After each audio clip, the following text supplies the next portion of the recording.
Welcome to Soft Cock Appreciation Week 2024. I invite you to get comfortable as you join us for what I like to call cockversations, discussions, or grown folk putting their heads together and sharing ideas in authentic and real ways. Now be aware we don't hold back in our language, and what follows is not for overly sensitive or easily kerfuffled ears. And before we dive in, remember, what is shared here is not meant to be, nor is it a replacement for medical advice. Whenever you notice changes in your body or that of a loved one, especially in how the penis is functioning, please seek out medical consultation. What the penis is saying could literally save a life.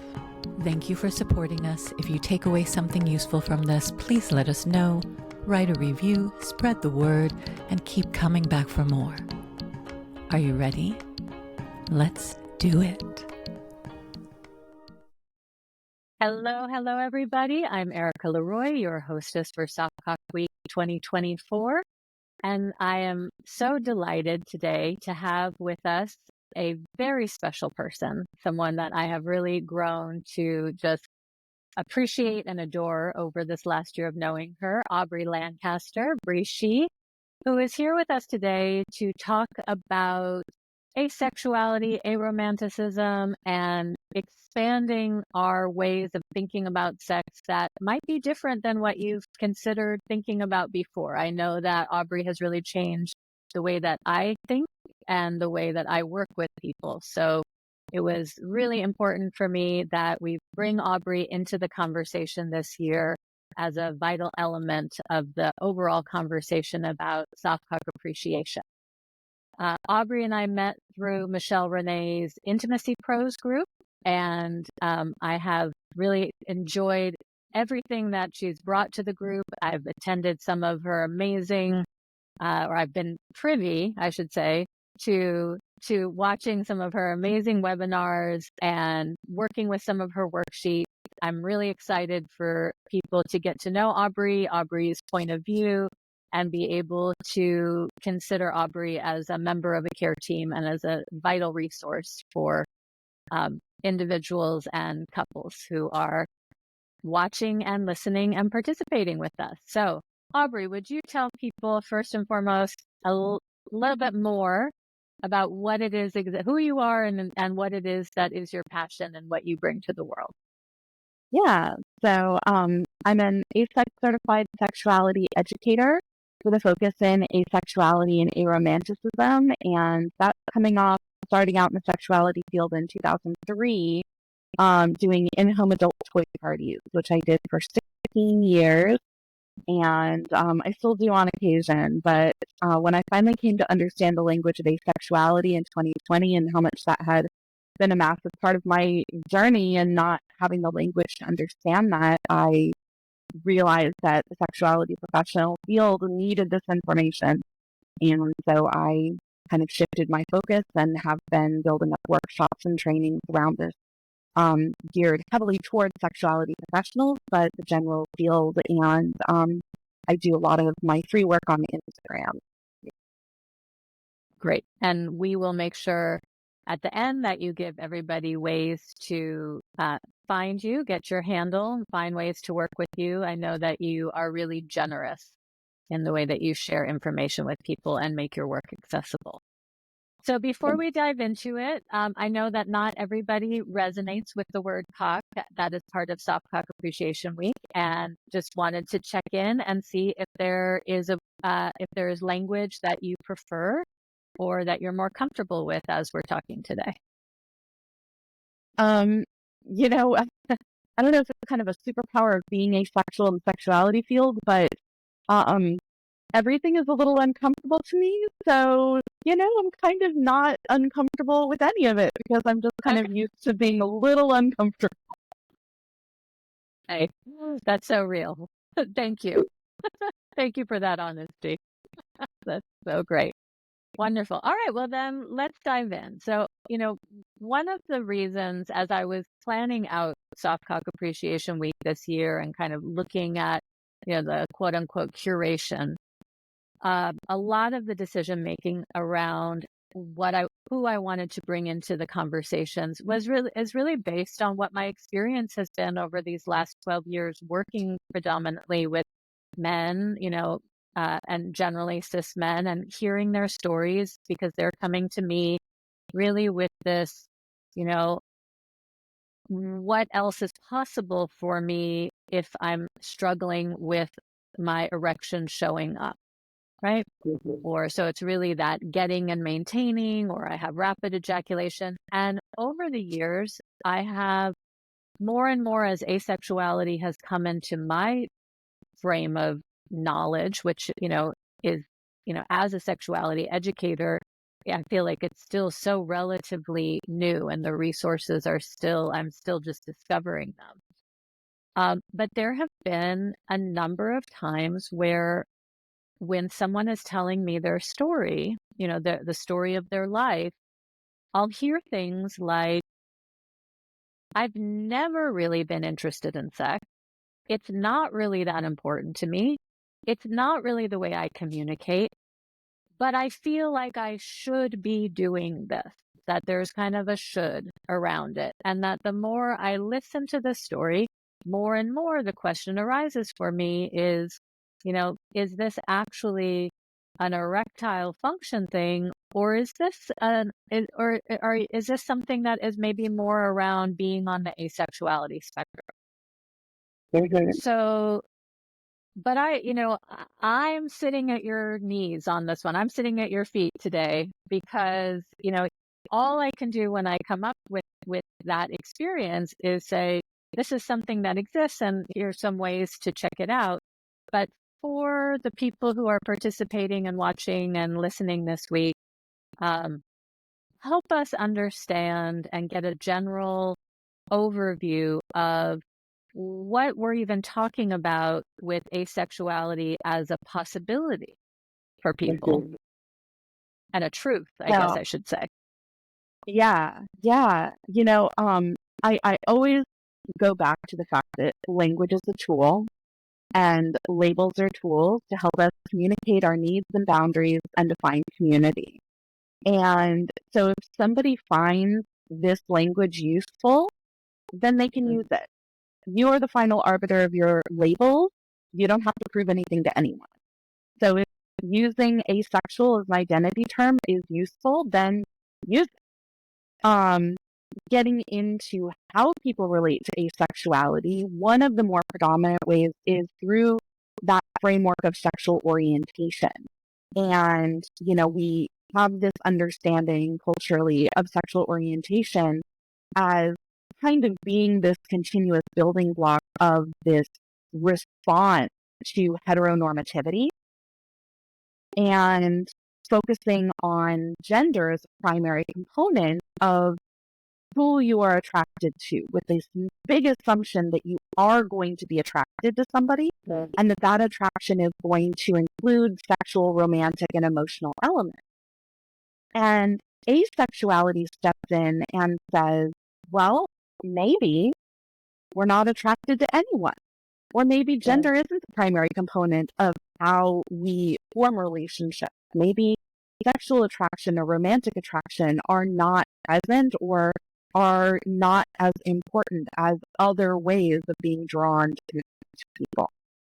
So there is the kind of, hand definition of asexuality as a sexual orientation where the person experiences little to no sexual attraction towards other people. And that can manifest in a lot of different ways in the context of arousal and libido and desire and favorability or aversion to sexual activity or sexual content. And we have such a vast array of experiences within the spectrum that we have additional label terminology for people who feel a need to be more specific about their relationship to these elements. So that's why I do a 6-hour training on it.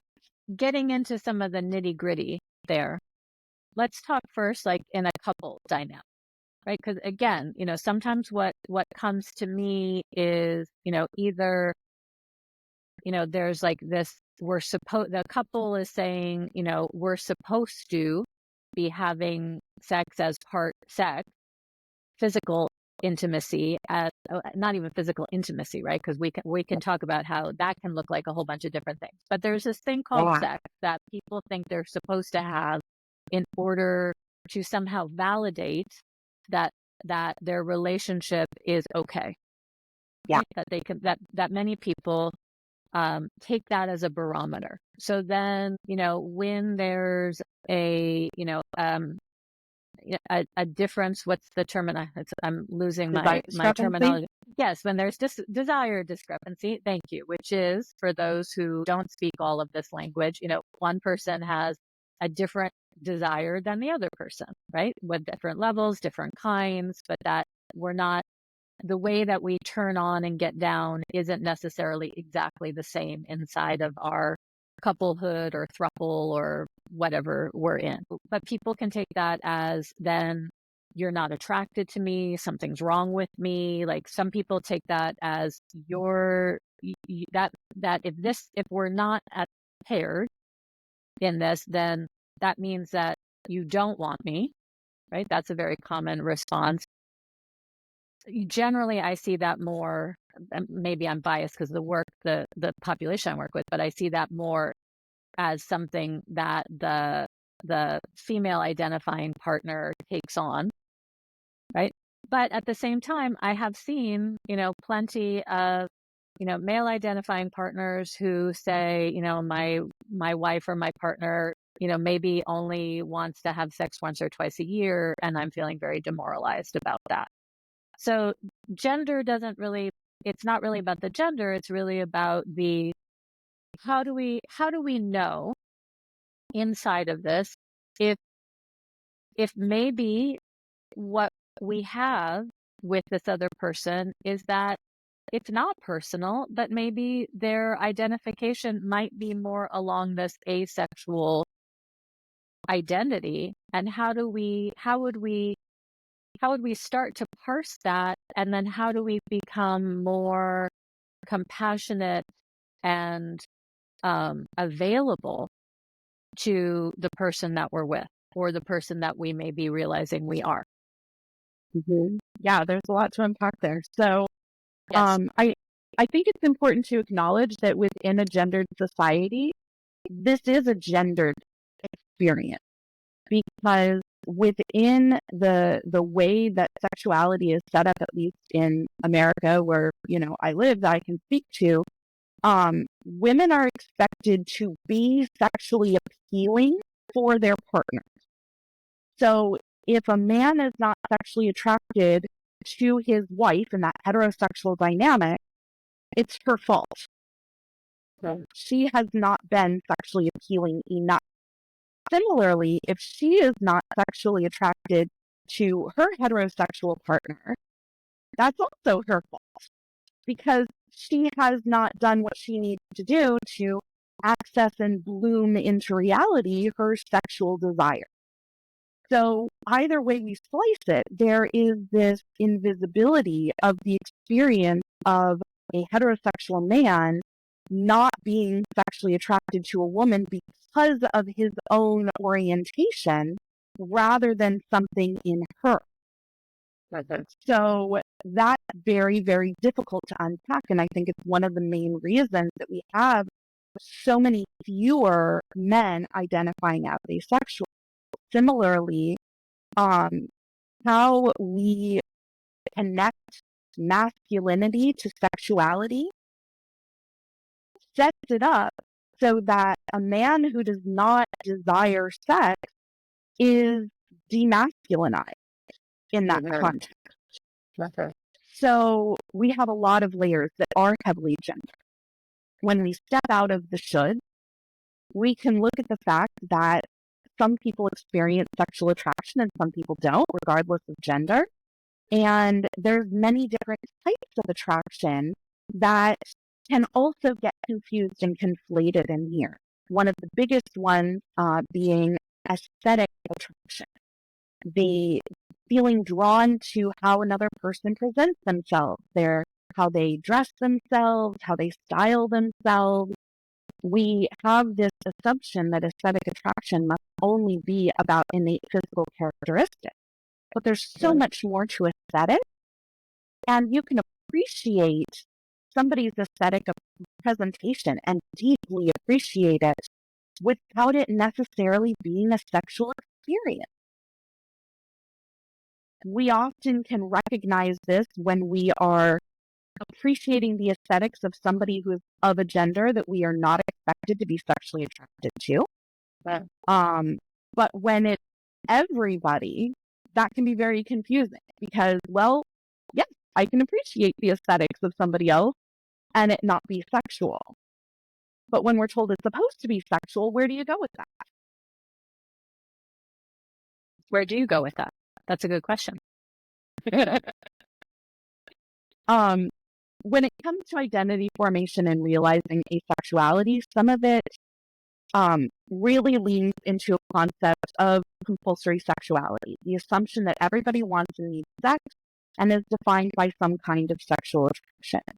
And Sharonda J. Brown, who wrote the book Refusing Compulsory Sexuality, talks about how asexuality is a refusal of compulsory sexuality in defiance of cis heteropatriarchal mandate, and I'm quoting, as an opportunity to deeply interrogate how sexual scripts have been, and then I lost the quote, have been impacted by race and gender.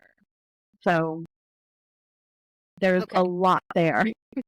There's a lot there. Okay. And as you're saying that, what comes up for me is, there's a lot there that feels, that feels like a deep personal, philosophical, cultural, political awareness.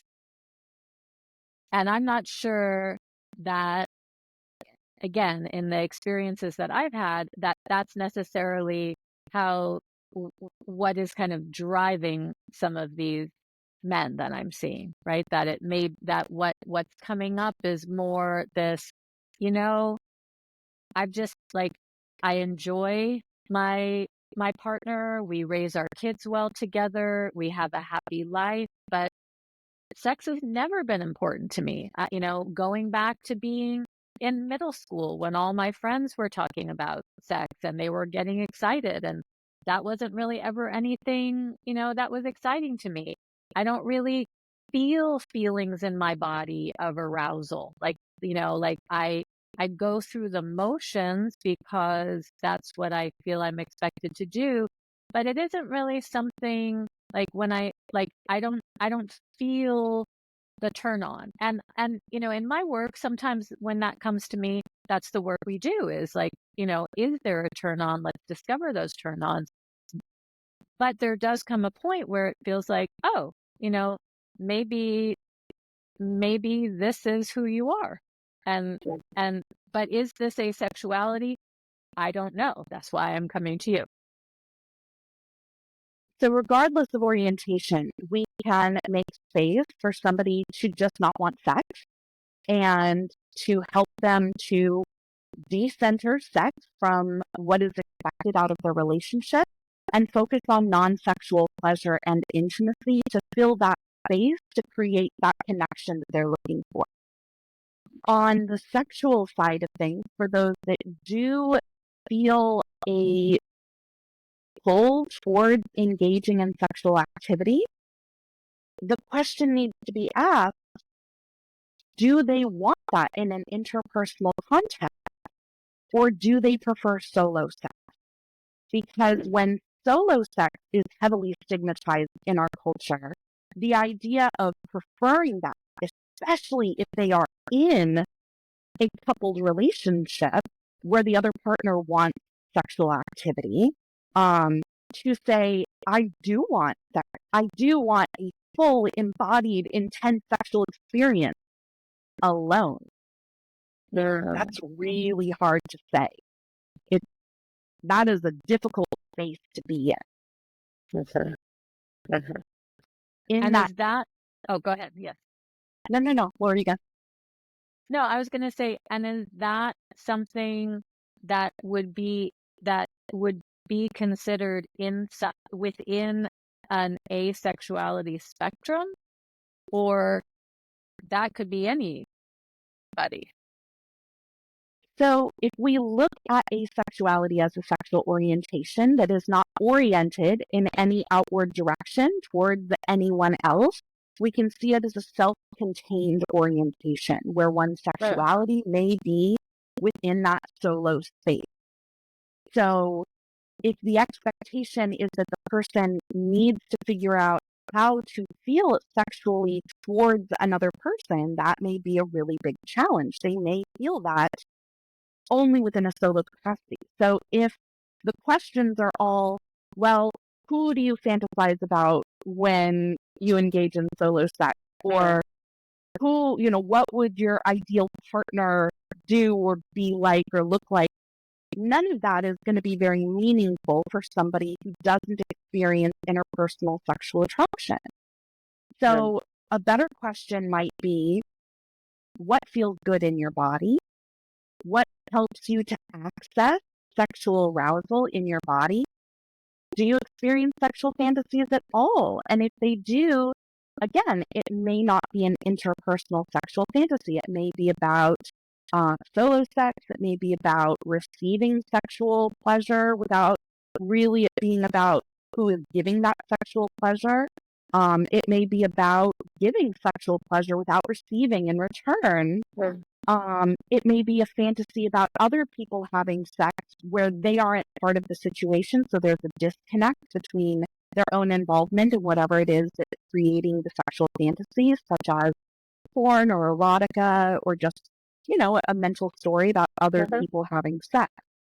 So these are all scenarios that there is an element of disconnect from that expectation of personal involvement with another person, and especially with a specific other person. Got it. This is so great what you're talking about, because again, this is something that, I think is common in the world of why are there times when, the sexual stimulation feels like my penis should be showing up and it doesn't, right? And, sometimes we can say, oh, there is something in the dynamic or there is something here that is going on. But I love what you're bringing up, which is, because I hear this a lot. Like, this is actually something I hear very, very common. I don't have any problem when I'm masturbating. I enjoy solo sex. I enjoy feeling my body, my penis, and I, we've got it down. But then when I'm with, and I think sometimes is it the specific partner or, the general, when I'm with anybody besides myself, there that is, I'm not showing up. My body is, and like what you're saying, I might enjoy some oral, or I might enjoy some cuddling, or I might enjoy something, but in terms of actually feeling in my body the level of arousal that brings my full self to it's not there. And then what I hear is, so that must mean that something's wrong with me. That's where the questions always go, right? Right. What you're really saying is that is an identity. That is part of an identity of that the solo experience is where the arousal turn on is, and that it isn't wrong, nor is it a given that that's going to translate over into some kind of partnered intimacy, sexual intimacy, right? That's what I'm hearing. Okay. I think that's important to hear. Because there's, we don't talk about fantasies hardly ever. So having any idea what anybody else's fantasies might be like, we can only have the general assumptions of what we see in porn or read in a romance novel to go off of. And those are almost always focused on, beauty standards and extreme kind of, performative arousal rather than an embodied experience.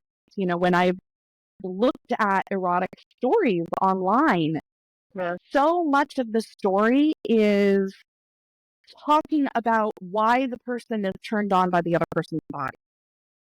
And I have had so much trouble finding any stories. First off, there aren't any that don't involve an interpersonal contact. Even masturbation erotica has the person thinking about somebody always. And there's also very little embodied description going. There's very little talking about the actual physical sensations in the body during the arousal process and the sexual experience. So we lose a lot. Let's, not everybody has embodied language, right, at their disposal. So let's just freestyle a little bit here. What would that look like or sound like if you were reading if you were reading some erotica that was modeling what it is that you're talking about? What would that sound like? What would that be? Well, speaking from my own body, she laid down on the bed and relaxed her body, feeling the tension in the muscles, release, focusing on different body parts and moving closer and closer until her awareness was in her genitals, tingling at the tip of her clitoris and a warmth spreading out through her labia, her nipples standing out and feeling an intense pressure as the blood rushed to tip. Beautiful, beautiful. Right. Yeah. And so this is, that is, first of all, delicious. Thank you. This is why we're having the Soft Cock Forward Erotic Open Mic as part of Soft Cock Appreciation Week this year, because, what we hear a lot is lack of representation in erotica, in porn, for being, for all this. So I'm so glad you're bringing this up, because this piece of being able to just be in the sensation of the body. And I know I've heard you talk about this before, and it's certainly the work, as a sexological body worker and somatic person, that I'm trying to help people do as well, which is to be able to pay attention to the sensation especially when there isn't obvious imaginative fantasy that is what gets you going, right? That for some people, I certainly meet plenty of men where they're like, I don't really have a erotic imagination. I don't really know what turns me on. I don't really have that. And so then we go into, can you feel the sensation of blood, moving through your body? Can you feel the warmth? Where is the tingling? Is it a light stroke? He runs his, hand from his shoulder down to his elbow, feeling the feather light touch, that he offers himself with love. Yeah. Right. That's an okay, not only okay, it's a great way to have as a term. Mm-hmm. Yeah. And being able to bring in, awareness of other senses, creating just the whole experience around the light is dim and the strain in her eyes relaxes. And the smell of the plumeria lotion hits her nose with sweet and tangy notes, and the soft sheet beneath her hand as she moves it around, like bringing in all of those different sensations and describing them in detail, and not just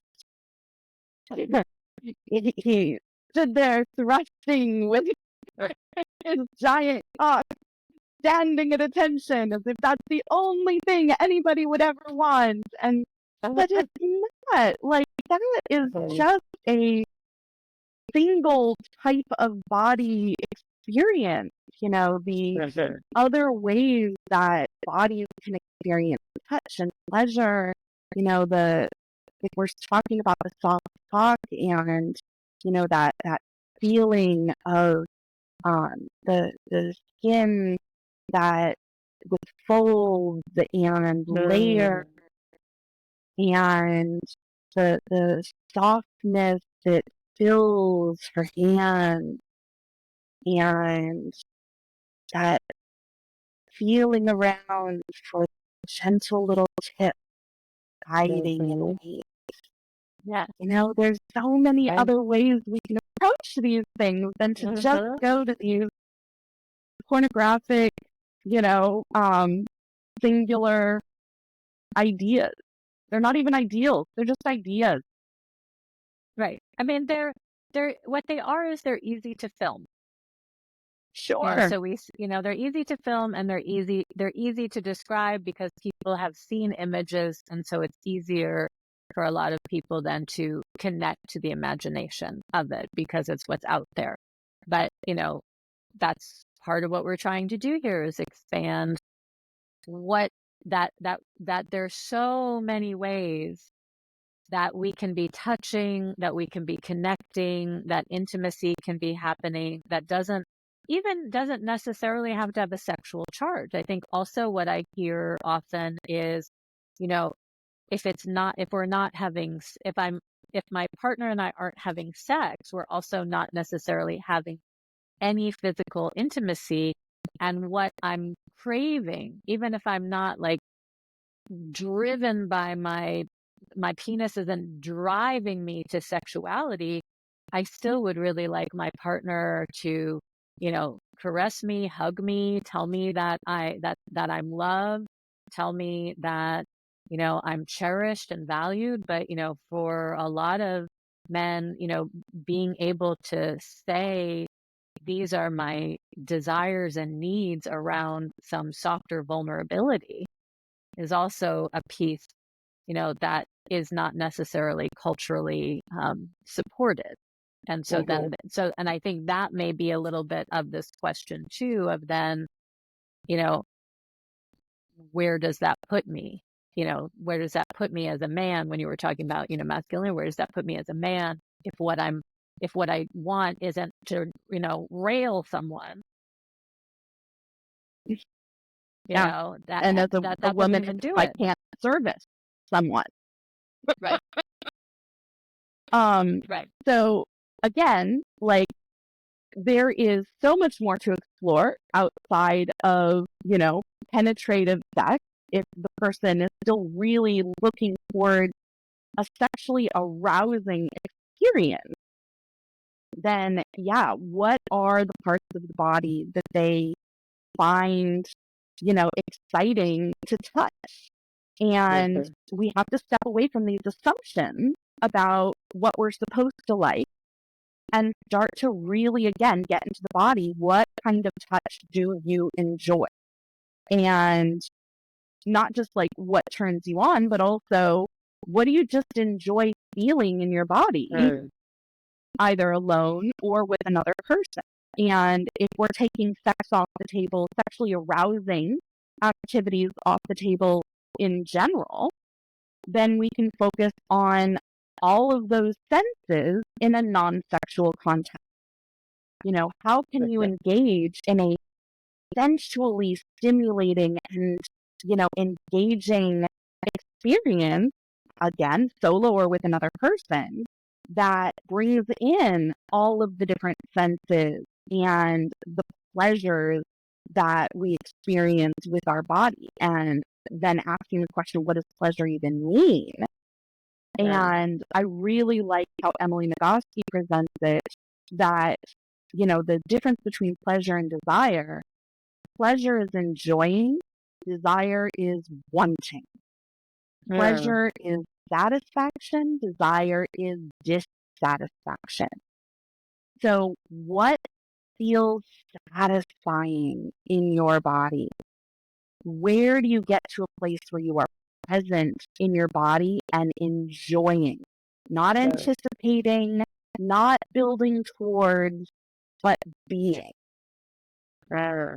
Right. If they begin with spontaneous desire, right? I see something and my penis gets hard. And so because my penis gets hard, that is what tells my mind, oh, I must like that. I must desire that. I must want that. Right. Like And then, what I see is that when erectile function changes, then for a lot of men, that's when the world of responsive desire is what has to be explored, which is what do I like? What turns me on? Is it something, is it the way someone talks? Is it a tone? Is it a look? Is it something else that turns on my senses? But it isn't just I'm getting, my body is responding. So that means I must want it. Right. And it's very challenging for a lot of men to let go of spontaneous desire as what is the norm, and responsive desire as somehow being less than. So part of what you're describing is the bridge, I would say, to a new world of paying attention to all of these other cues and seeing, do they do something to me? Mm-hmm. But I just want to go back to something when you talk about sexual, like a sexual arousal or a sexual experience, and then a non-sexual arousal, like a sensual arousal. So can you help people differentiate, like, how would I know this is something that's a sexual arousal versus a non-sexual arousal? How are you defining that? Yeah. That it's a challenge, I think. Because what's sexual to one person may be very different to another person. So the aroused state, heightened sense of arousal with, skin becoming more sensitive, flush of the skin, a sense of anticipation and that excitement, a sense of urgency for relief and pleasure. And yes, there's a very fine line if we're talking sensual versus sexual in that context, because what somebody anticipates in a sensual context may be very intense experience. So I guess they have to kind of decide for themselves whether or not they would label that as sexual. And to some extent for me, it's,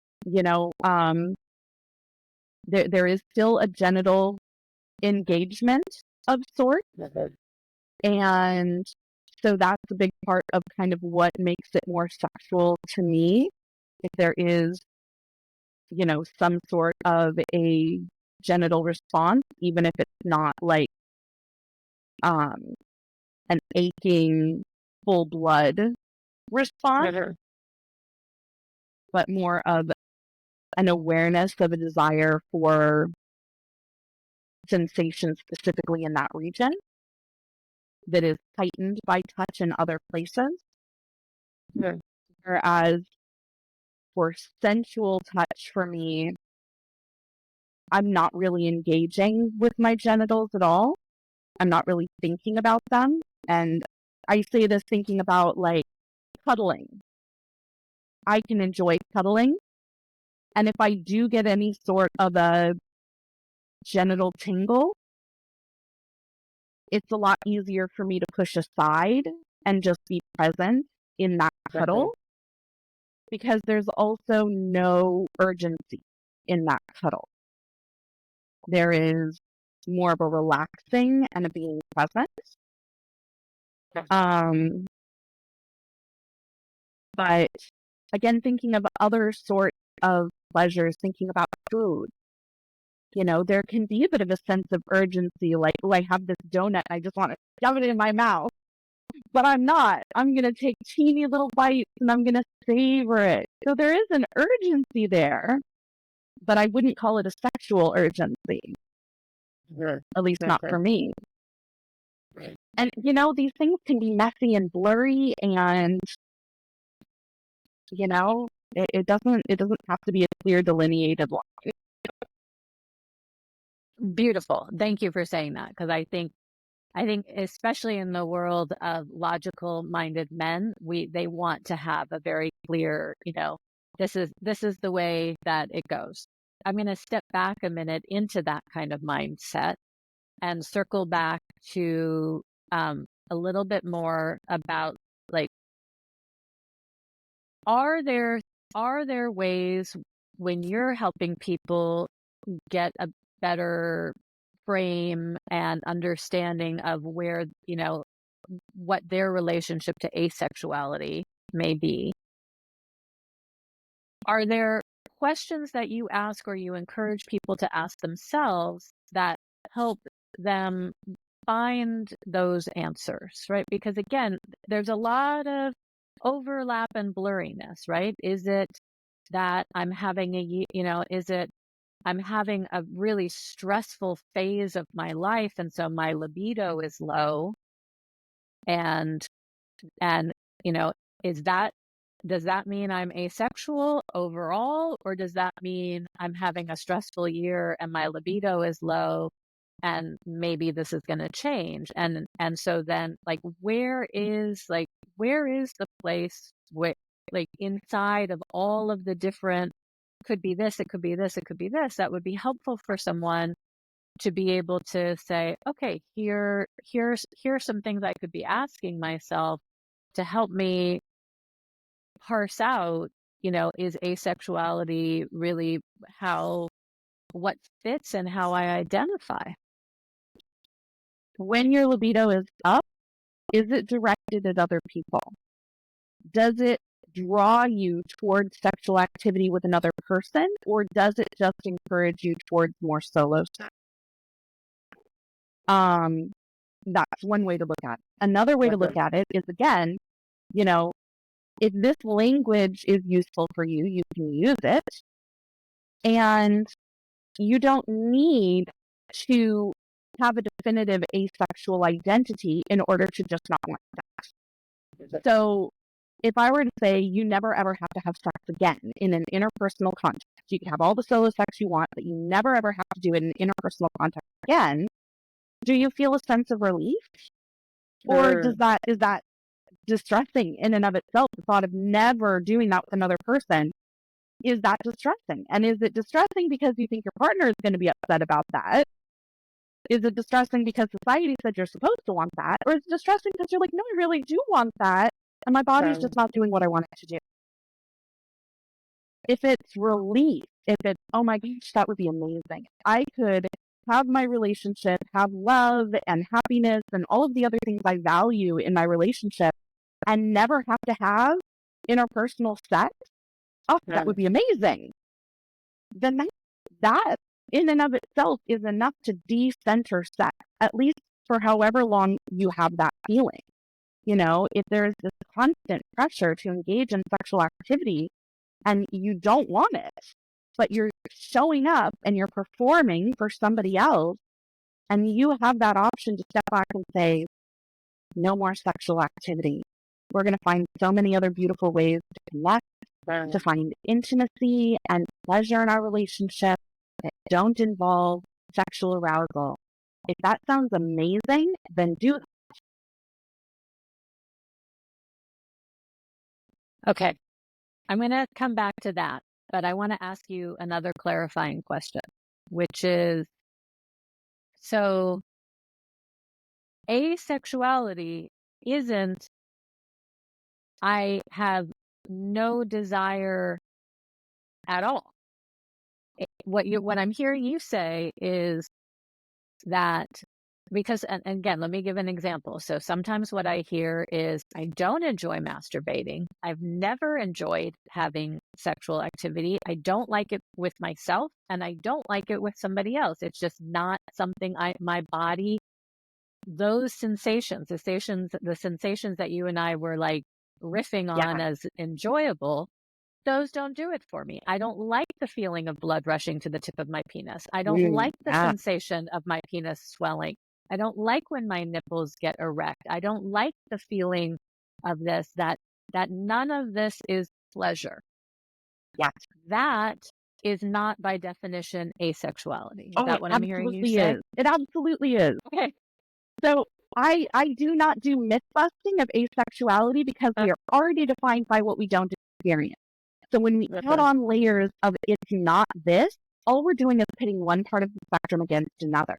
So for some asexual people, there is no sexual interest whatsoever, whether in solo sex or interpersonal sex or any of that. They may never feel any sexual urges whatsoever, or they find it very easy to ignore. That is absolutely a position within the spectrum. And, that is even more so an opportunity to decenter sex and to stop trying to figure out how to access this desire that other people seem to very much have that they do not. So, yes, that is still well within the asexual spectrum. Okay. Okay. Thank you for clarifying that, because, that I wanted to just make sure that I was understanding, because, again, I think especially the way our society is, a lot of men who have that as their reality, really feel aberrant, because how can it be that you've never wanted this, that you don't feel this, that this isn't what drives you, can really bring up a lot of questions. So let's say that someone is listening here and they're like, okay, I'm hearing myself, right? I'm hearing in this conversation things that feel very resonant. That may be part of the reason that, I'm having this experience where, I'm not getting aroused, I'm not getting hard, I'm not having these experiences, is because actually that's not really who I am, that this is who I am. What are ways that you help and encourage people to name that and help their partners, going back to what we were saying in the beginning, come to a place of education and understanding, so that it doesn't become this personalized, oh, you're rejecting me, but rather, oh, you've discovered something that is still, relatively new languaging. And how do we bring that into, how do we help empower people to own that and share it in ways that aren't about shame, aren't about stigma, but is just, this is who I am. And obviously it's a little bit different if you're at the beginning of a relationship than you've been in a relationship for 20 years and now you're having the aha. But, sometimes having the aha is actually the thing that can break through a lot of other struggle when you're trying to make something happen that isn't actually who we are. So what are the ways that you suggest people take the next step of, oh, I think this may be me. How do I communicate this? That's also a really hard point, because even dissecting one's own awareness of this, it's very difficult to then go to a partner who does value that and, who may very much feel like this is an important part of the relationship to them. I find it helpful to look at sex as an activity. And if you think about, my favorite analogy is going hiking. Some people are really into hiking, right? And some people just not interested at all. And if you were to partner with somebody who's really, really into hiking and you're not, there might be some of that, well, I'm going to try and go hiking with them and see if I can get into this thing that they really, really enjoy. But it's a lot easier to recognize, you know what, I'm not into it. This is not my thing. And for some people, that might be a deal breaker in the relationship. Like, well, you know what, hiking is my life. And if you're not going to go hiking with me, I don't think this is going to be a really good partnership. But there's also plenty of people that are like, oh, okay, I'll just go find somebody else to go hiking with, and that's just not as easily acceptable around sexual activity in our society. We do have more and more awareness around non-monogamous relationship models. For some people, that's going to be a much more affirming relationship dynamic within that context. And for some people, it's not. And I think, we still have to go back to the fact that, if you're not into hiking and your partner really is, you're not expected to show up and go hiking with them 3 times a week. I love massage, non-sexual massage. I would love to pay for somebody to come give me a massage every single day. That would be amazing. I would get a massage every single day if I could. I can't afford that. Instead, I do once a month with my best friend who's an amazing massage therapist. But just the fact that I would love to have a massage every single day does not obligate my partner to provide that. Because our society sets up sex as this compulsory thing, there is that expectation that you're going to provide, but you don't owe anybody else access to your body. You are not there to be a sexual toy for another person. Sex is a co-created activity. And if both people are not wanting it, that doesn't mean that the person who doesn't want it is responsible for providing it. Right. Right. Well, and that's where things get a little bit, that's where things get interesting. Because, so I love your analogy of hiking, because I'll share mine, because, this is kind of, so mine, it's similar and slightly different. So mine is that,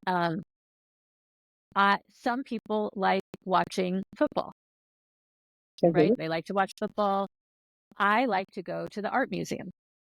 So if I have a partner and they really like to watch football, and I want them to come with me to the art museum, then if they're giving up what it is that they can grudgingly come with me to the art museum, and we're not going to have a good time. Or I can stay home and I can watch football, and I can make their entire experience of watching football really miserable. Because I think that tends to be sort of the dynamic, right? Is like, we're not in agreement that these are things that we like to do together. And so we're actually going to make it a less than experience, or a tense experience, or a fraught experience. And the issue really becomes, and this is what's so interesting about about making these analogies in connection to sex, because sex is if you said to me, I want to go hiking and I'm going to go hiking with a friend because you don't like to hike, I'd be like, great, go enjoy hiking with somebody else, and, I'll see you for dinner. But if I'm like, I don't like to have sex, and you say, well, I'm going to go have sex with a friend, and then I'll see you at dinner, that has a lot more of a charge, right? And it is. I mean, I think, the beautiful thing that's happening around open relationships and poly and non-monogamy and all of these things is that a lot of couples get to a place where they realize, oh my gosh, we are great partners.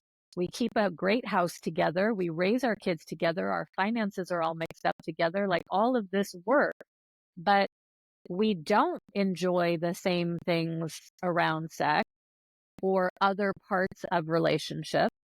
And it's okay that you want to do that socially, because really what we're talking about is the difference between, do you enjoy hiking by yourself? Do I like to go to the art museum by myself? Or does my partner like to watch football alone? Or do they like to watch it with someone who also enjoys it? Do I want to go to the museum with someone who also enjoys it? Do you want to go hiking with someone who also enjoys the same thing? So that gets into that piece of where people get stuck, because rather than being able to just say, hey, these are things, like, all these other things work, but this is different for us. And I don't need to be, I don't need to listen to, all the societal expectations, cultural expectations, religious expectations, all of the things that are saying, this is the thing we have to do together. Right. But, so, that's a big piece of it. So let's say that not everybody is yet able to have that as an option.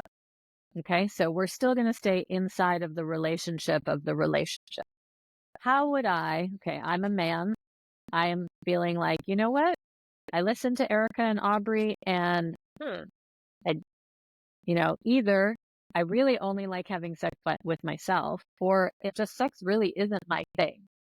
Maybe what's going on is that I am on the asexual spectrum, and I think it's time for me to have a conversation with my partner.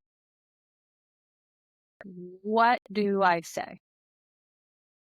Or where are there resources to help me learn more about the asexual community and the information that's out there? I think one of the best resources would be Cody Daigle-Orion, who is Ace Dad Advice. They have a YouTube channel, they have TikToks, they have Instagram, and they have 2 books. One of them is I Am Ace, which is about kind of coming into an ace identity and all of the questions that they may have about that, and as well as how to come out to other people, including a partner. And then their new book is the Ace and Aro Relationship Guide, which not only includes talking about, handling relationships that you're already in, but also people who are looking at getting into relationships in the future, how to re-envision and reimagine what it look like. Cody's work is very peer support oriented, so it's not coming from a clinician.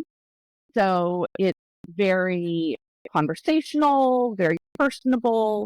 They have a number of YouTube videos around coming out and having those conversations. One of my favorites they talk about is, communicate what it is, how you want your partner to show up.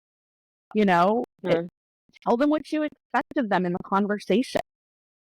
Be prepared with how you want to explain your experience.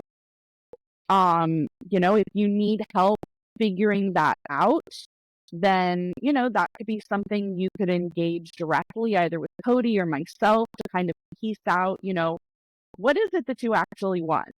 Do you want sexual activity or no sexual activity? Do you like solo sex or no solo sex? Do you, are you open to non-monogamous relationship models? Do you want a closed relationship monogamous model? What is it about your partner that encourages you to actually want to be a part of this relationship? What do you value in this relationship? What kinds of things do you enjoy? What does pleasure look like for you? Not just physical pleasure, but emotional pleasure, intellectual pleasure. One of my favorite things with my spouse is we love to joke with each other. We love to have long conversations. We love to talk politics. We like to watch the same TV shows together. We send each other silly memes throughout the day. We love sharing food and trying new restaurants and new flavors and random new flavors of creamer or Ruffles. What does bring you that enjoyment and excitement within the relationship, and form that.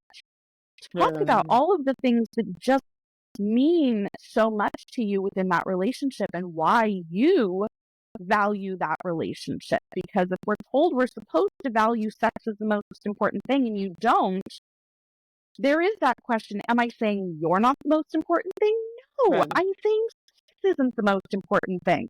The most important thing for me with my spouse is having that emotional support, having somebody to make me laugh when I'm not in a good mood, or just to listen when I'm having a bad day. Okay, that's so beautiful.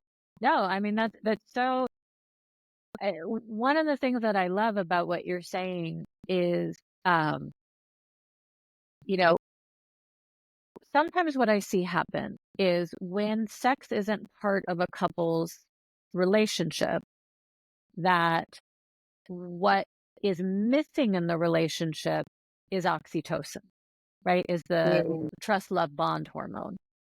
And that because there's no sexual generation of oxytocin, that then more cortisol, more adrenaline, more like that the couple drifts apart, or there's palpable energy in the dynamic that isn't joy and love. It's not the serotonin, oxytocin, dopamine bubble. And everything that you just talked about, I mean, the way that you said it, the smile, the way that you were thinking about your partner and recalling this was a really important living example of how, how we don't need to have sex as the way to generate oxytocin, right? And but that we want to have oxytocin because it is the trust, love, bond hormone. It is the thing that keeps us uplifted and elevated and makes it so whether it's with ourselves or with a partner, like the mantra that I give for people, the oxytocin mantra I give to people is, I got this, life is good, people are all right? Like that's basically what oxytocin is designed to have us do. And when we feel in our relationships like, we've got each other, that this is our sanctuary space. This is our space to, come back to each other. Whether, for some people, I'm an example of this. Like for me, sex is a big piece of how I get that, right? That I want that like physical collision as a way of sort of like okay, here we are. But that it's not the only way. And, all the examples that you gave, that's really, what I really love what you're saying about helping people really think through all of the ways that they, appreciate and adore and enjoy the companionship. And sometimes when that hasn't been there for a while because we think we're supposed to be this other way, there's work that really has to be done to rebuild that mhm. oxytocin, serotonin, but it's doable. It's actually by focusing on the pleasure that you get with somebody else, it actually it's much easier than trying to like problem solve what isn't, to instead focus on what is, which is Mhm. really what I was hearing you say there is, Yeah, like all of the richness and all of the things that are good. If we can put our mind on focusing on that, then it's when the mind gets into the we're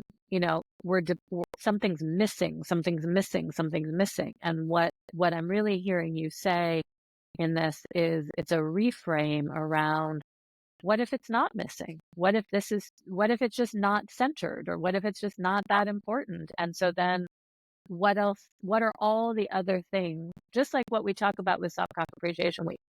If penetration isn't happening, that doesn't mean that the wide variety of other ways to engage and play and connect aren't available to us. And what you're saying, I believe, is if sexual arousal and desire isn't the way, that there's all these other ways that are rich and enjoyable. the fact that my spouse and I have never gone skydiving together is meaningless in the context of all of the other things that we do together. But if we were expected to go skydiving together as a proof of our love and commitment to each other, suddenly skydiving would be very, very, very important to us, even if we didn't want to do it. So, just as I can think, what do you mean? What else are we doing in our relationship when we're not skydiving? We don't go skydiving. It's not a skydiving list marriage. It's just that's not important to us. Right. But when everything is defined by not having sex, a sexless marriage, oh my God, a sexless marriage. No, it's just other Yeah. things are more important to us. Yeah. Yeah. And that there's and that you found ways to allow yourself to feel, going back to what you were saying about about the senses and the embodiment, that you feel the joy, you feel the connection. That I think we had a conversation around, like, if you're cooking together in the kitchen, and and and what you're feeling as you're cooking is the stress of, like, I don't like the way you chop the vegetables, or why didn't you pick up that kind of carrot, or da da da. That's not like a juicy connective feeling, like, hey, we enjoy cooking together, right? But if you're cooking together in the kitchen, and you're giggling, or you're smiling, or you've chosen music you both like, and you're in the vibe together, then then that can be the activity that feels nurturing in the way that for other people sex might feel nurturing and connected. But we have to be able to get out of our, I mean, this is one of the things I've been really learning from you, right? Is that we have to get past the mind saying, this isn't that. Cooking isn't sex. So therefore, I can't be feeling in myself the ways that maybe other people feel by having sex. And what you're really saying is, fuck yes, you can. Yeah. Where is the pleasure? Where is the intimacy? What brings you together? What do you enjoy doing together? All of these things. So, I mean, there really are two conversations here. There's a conversation about what is arousal and sexuality and embodied pleasure within a sexual context for an asexual person. And then there's a conversation about what are all of the other things that we can center in a relationship and in our lives that do bring us pleasure and joy and all of the happiness that we're looking for, that we're told sex is supposed to provide. Yeah, that's it. That's it. And I really, again, I just want to circle back to, the reason that I feel like this is so important as part of Soft Cock Appreciation Week is that we know, like, there definitely can be physical, medical reasons why, the penis isn't getting hard or staying hard or showing up. There can be psychological reasons why, stress is happening. There's individual stressors, stress in a relationship. There can be medication related reasons, all of these things that, modern medicine kind of wants to, and therapies want to kind of dig into and fix.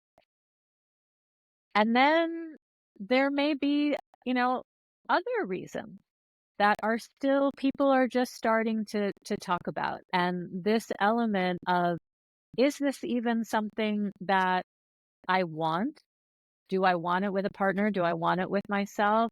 Is the reason that my penis is not showing up by myself or with someone not all of these other reasons, but it's just, it's letting me know, the cock is a wise, crower of, wake up and pay attention to the whole of yourself and check in and see. And, I just so appreciate, Aubri, that you could share these ideas and perspectives, and your wonderful way of bringing it all forward with us, because I am seeing more and more in my work that more and more men are falling into more of a asexual, I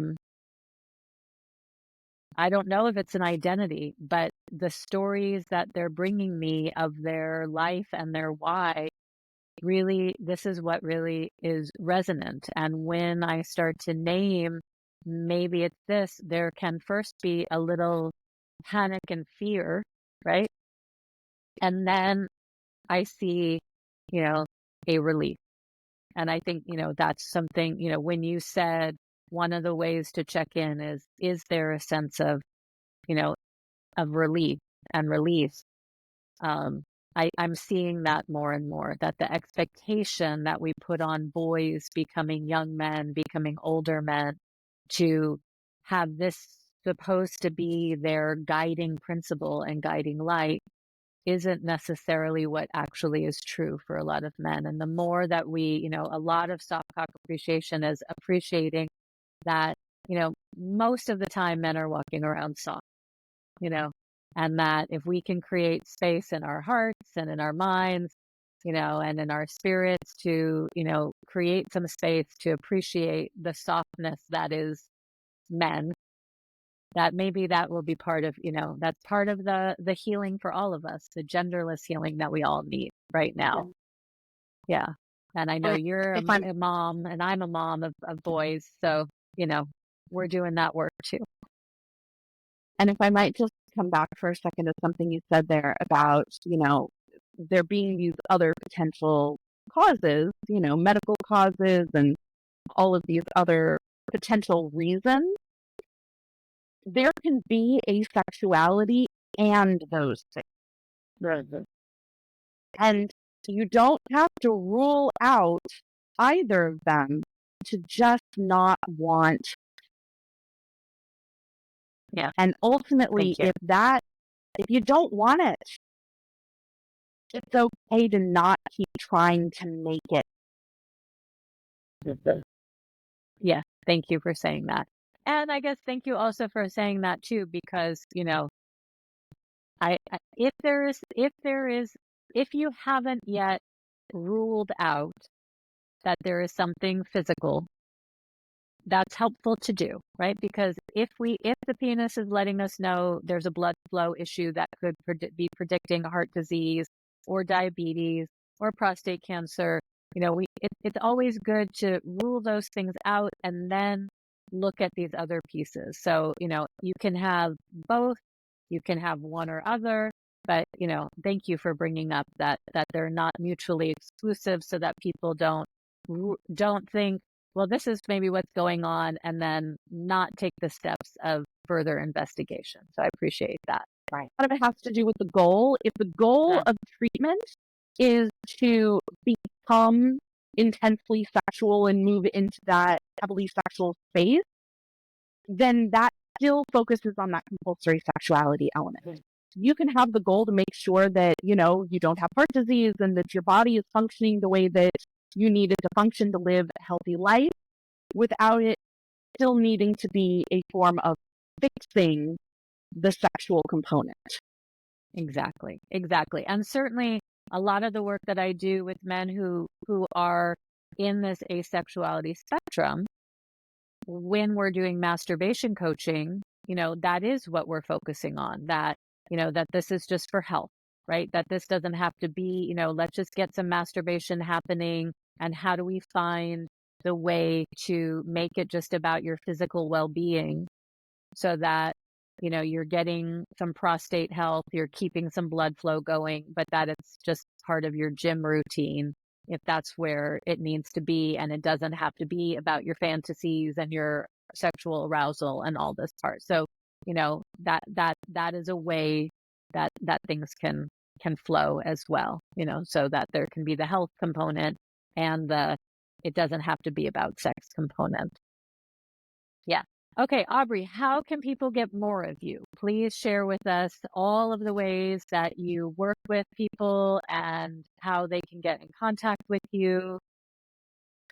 I invite everyone to go to my website, ASSECT Scroll to the bottom of the page and sign up for my monthly newsletter. It's just once a month. I am not going to bombard you with a ton of emails, and that will keep you updated on any upcoming workshops or trainings that I have. You can also, on my website, see if I have any workshops coming up, and you can book a one-on-one consult, which is always on a sliding scale, pay what you can. And that is an educational consult. I'm not a coach or therapist. I'm not going to be selling you a package. It is an opportunity to sit down and talk, and we can get a little bit more specific about your personal situation and how I can help to offer you the language and resources to support you in your journey. And you can always book another one if you want to, but I'm just generally a one-off type consult. Fabulous. Thank you, Aubri. Yeah. More? I'm sorry. And on Instagram, I'm Acesexeducation, which is where I also have all of my info. Okay. Will you say that again? You're at at A- ASSECT Education over on Instagram, and that's where I have like infographics, and I also post about my workshop. Okay, great. And I follow Aubri on Instagram, and I don't follow that many people. And and your information there is always really helpful. I mean, I cannot say enough. Aubri Lancaster is really, really helpful to anybody who is an educator, a therapist, a physician, a lay person who is working with people who may be kind of trying to figure out this side of the sexuality world, as well as if this is something, if what you've heard or seen today resonates with you, take advantage of Aubri's incredible knowledge and generosity. You are a gift to the world, Aubri. And I'm so grateful for you being part of Soft Cock Appreciation Week this year. So Thank with you. that, we will say goodbye. And thank you all for taking the time to listen, watch, read, and participate. Bye-bye. Bye.